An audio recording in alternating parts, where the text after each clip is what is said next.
Back to the Future is one of my all-time favorite movies, and to be honest, I had the NES game when I was a kid, and it always pissed me off. It was one of the hardest games I owned, and I couldn't beat it until very recently when I actually completed it just to record this episode of this show.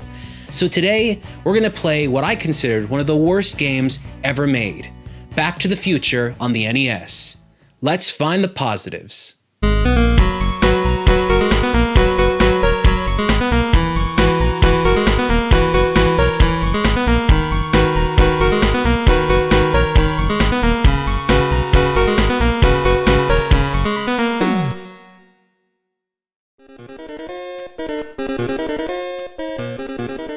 Back to the Future is considered a terrible game, but not because it's a bad game, oddly enough. It's considered bad because it really has very little to do with the movie, and that's a big problem because the only reason you're buying this game is if you're a fan of the film.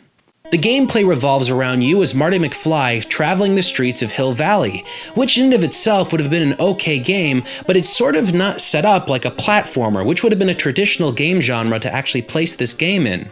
Instead, what they did was they turned it more into a shoot 'em up, which is really odd because the gameplay just feels like it clashes with the concept of what the movie's all about. You're collecting little clocks to prevent yourself from kind of aging in one of the pictures, and then on top of that, there's a constant timer that's always working against you, which just adds to the difficulty beyond anything else. And then when you find something like a bowling ball to defend yourself with, you're really sat there with a confused look on your face going, was a bowling ball in Back to the Future? Or was it not? I really don't remember. Well, kids, no, there's no Back to the Future bowling ball, but for whatever reason, they thought it should actually be in this game. The only thing that happens in the levels that has anything to do with the movie is finding a skateboard. That's about it. One of the most offending problems of this game is that Marty McFly doesn't look like Marty McFly from the movies. He doesn't look like this. In fact, he kind of looks more like this.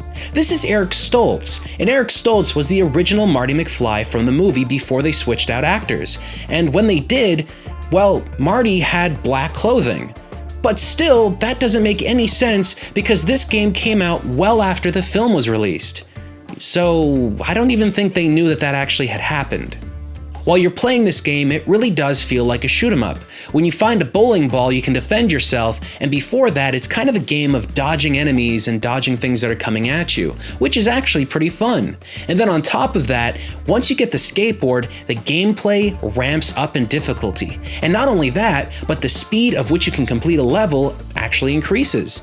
So having the ability of collecting a skateboard and incorporating that with the actual speed of the game and adding the difficulty on the fly when you're playing the game, it makes for a challenging gameplay experience that really is kind of unique to this game. I don't know very many games that give you a power-up that actually makes you go faster but increases the difficulty of the game. So because of that, the first positive isn't just that the gameplay's challenging, but that it's a fun kind of challenging. If the gameplay was simply just traversing the streets of Hill Valley, that would have been a terrible game, because there really isn't that much going on the streets, and whatever you see on the first level is pretty much the exact same stuff that you see on the end stages.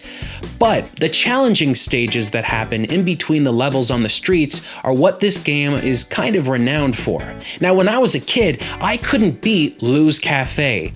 Oh God, could I not beat it. But what I decided to do was play it again recently, and once I figured out what to do, once I practiced, I beat it. The first time ever since owning this game, I was able to clear this stage, and I was really happy. And then I realized that these stages, these in-between stages that break up the gameplay, are actually pretty fun and challenging. And because of that, the second positive is that the challenging stages are really fun and unique pieces of gameplay. Like I said, I'm a big fan of the Back to the Future film, and I own a lot of Back to the Future related products and merchandise. And because of that, I think there's a couple of references in the video game that are actually done pretty well. Marty defending himself from Biff is referenced all over the video game, whether you're seeing him on the streets or you're trying to defend yourself against him and some other bullies in Lou's Cafe. Although that's not completely accurate to the film, it does reference a thing that did actually happen in the movie. The next thing that's done well is Marty trying to avoid the advances of his mother.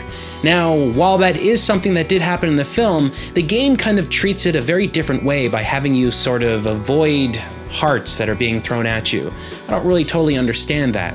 But it's the third mini-stage, the third one, that really shows off exactly what this game is all about. The third mini-stage is a perfect reference to Back to the Future. Marty's up on stage and he's playing as many notes as he possibly can while trying to make his mom and dad fall in love with each other. And at the very end of that stage, at the very bottom, you can see that they look at each other and fall in love.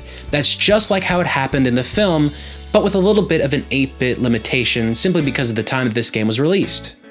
Another cool part is after the Enchantment Under the Sea dance, the little photograph that you have that kept kind of degrading over time, well, it stops, because Marty's parents have fallen in love, so there's no reason for that to continue. So really, your only threat at this point of the game is beating those levels before the time runs out. So the third positive is that while this game doesn't perfectly represent the movie, it does have a lot of neat references. The only thing I ever wanted from a Back to the Future game, and I'm pretty sure it's the only thing everybody else wanted, was the ability to drive a DeLorean.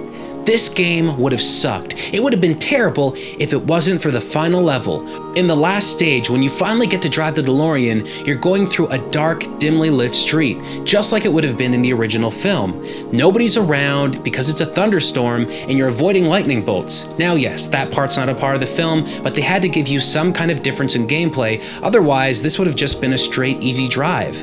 Once you've avoided the lightning bolts and you've hit 88 miles per hour, you hit the power line just in time to go back to the future. But it's so difficult that if you don't get it right, it sends you all the way back to the beginning of the game.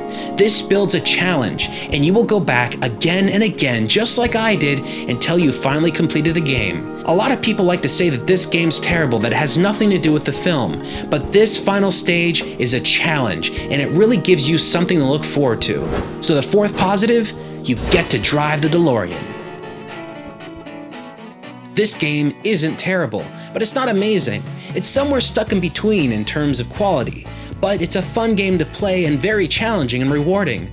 And although the ending really doesn't do much because it's just a title screen that sends you straight back to the beginning of the game, I enjoyed playing it.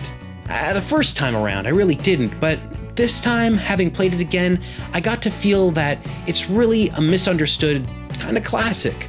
So if you like Back to the Future, you might hate this game because it doesn't make enough references. But if you give it a chance, you may find that it's a game worth playing.